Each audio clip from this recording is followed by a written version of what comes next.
నా పేరు ఉండ్రు బాబ్జీ అండి. అమలాపురం అసెంబ్లీ నియోజకవర్గం డాక్టర్ బిఆర్ అంబేద్కర్ కోనసీమ జిల్లా.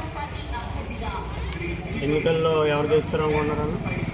రేపు రాబోయే ఎన్నికల్లో నాకు తెలిసి యునామనస్గా వైఎస్ఆర్సీపీ గెలుస్తుందన్న నాకు తెలుసు. ఎందుకంటే ఆయన చేసినటువంటి సంక్షేమ కార్యక్రమాలు ఒక ఎత్తు అయితే వాటితో పాటు అభివృద్ధి కూడా చాలా బాగా చేశారు. మా నియోజకవర్గం సంబంధించి రవాణా శాఖ మంత్రి వర్యులు పినిపే విశ్వరూప్ గారు ఇక్కడ అసెంబ్లీకి పోటీ చేస్తూ ఉన్నారు.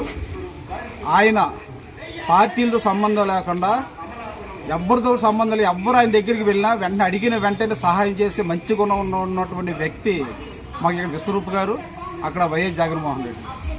వైఎస్ జగన్మోహన్ రెడ్డి గారు ఎవరైతే పిల్లలు స్కూల్కి వెళ్ళకుండా చదవకుండా ఉన్నారో వాళ్ళందరికీ కూడా స్కూల్కి వెళ్ళేటట్టు చేశారు. ఫస్ట్ వాళ్ళ తల్లికి 15,000 రూపాయలు ప్రతి సంవత్సరం వేస్తూ ఉన్నారు.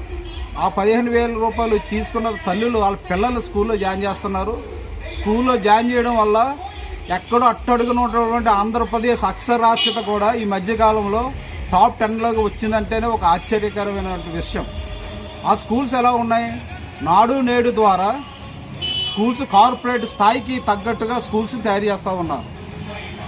ఎగ్జాంపుల్ ఏమీ లేదండి, ఉమ్మడి తూర్పుగోదావరి జిల్లాలో గండపూడి అనే గ్రామంలో ఉన్నటువంటి జిల్లా పరిషత్ స్కూల్లో బాలికలు అమెరికన్ యాన్షియంట్లో మాట్లాడుతూ ఉంటే అంత అద్భుతంగా ఉందంటే అంత అద్భుతంగా ఉంది. అదొక నిదర్శనం.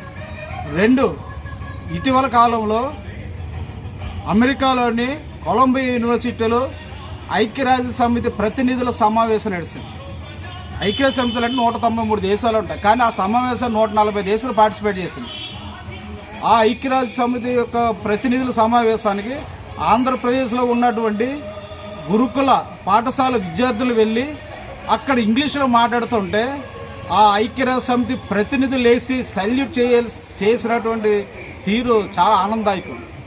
అంతేకాదు, ఎవరైతే ఇంగ్లీష్ మీడియం చదువుకోవాలి నేను చదువుకోలేకపోతున్నాను, మా తల్లిదండ్రులు మమ్మీ డాడీ అని పిలాలి, బాయ్ మమ్మీ బాయ్ డాడీ అని చెప్పాలి అని అనుకున్నటువంటి విద్యార్థులందరికీ వైఎస్ జగన్మోహన్ రెడ్డి గారు ఇంగ్లీష్ మీడియం స్కూల్స్ పెట్టారు.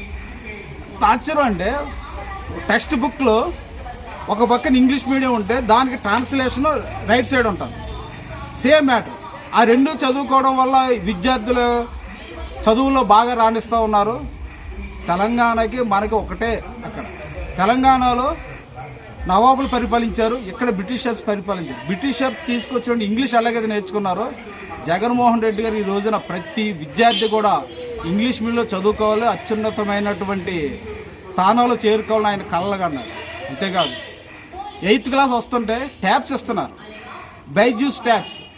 చాలామంది అంటూ ఉన్నారు బైజూస్ ట్యాబ్స్ వల్ల పిల్లలు పాడైపోతున్నారండి. ప్రతి ఒక్కరూ ఉన్న వాళ్ళ పిల్లలు కూడా ట్యాబ్లో వాడుతున్నారు.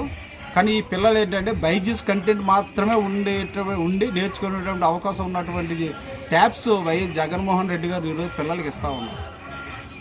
అంతేకాదు, పిల్లలందరికీ కూడా కొత్త సంవత్సరం స్కూల్స్ ఓపెన్ అయిన వెంటనే షూస్, సాక్సులు, బెల్ట్, టై, యూనిఫామ్లు ఇవన్నీ కూడా ఇస్తూ వాళ్ళకి ఎడ్యుకేషన్ ఎంతో ఒక ప్రాధాన్యత ఇస్తూ ఉన్నారు. నిన్నటి కాక మొన్న జిఎస్డిపిలో కూడా మనం 6th ప్లేస్లోకి వచ్చాం. జిఎస్డిపిలో అంటే గ్రాస్ స్టేట్ డొమెస్టిక్ ప్రోడక్ట్లో. అంతేకాకుండా తలసరి ఆదాయంలో 4th ప్లేస్లో ఉన్నాం. చంద్రబాబు నాయుడు గారి టైంలో 1,50,000 ఎంత ఉంటే ఈ రోజు తలసరి ఆదాయం 2,16,000 రూపాయలు పెరిగింది. ఇవన్నీ ఎకనామికల్ అభివృద్ధి, సంక్షేమం ఇవన్నీ కూడా కేవలం వైఎస్ జగన్మోహన్ రెడ్డి గారి వల్ల వస్తున్నాయి. కాబట్టి ఆయనే మరలా రావాలని మేము అంతా కూడా కష్టపడుతున్నాం. మొత్తం ప్రతి పల్లెల్లో ప్రతి గ్రామంలో ఉన్న మహిళలందరూ కూడా ఈ యొక్క సంక్షేమ పథకాలు అందుకున్న వాళ్ళందరూ కూడా వైఎస్ జగన్మోహన్ రెడ్డి గారు రావాలని చెప్పి కోరుతా ఉన్నాం.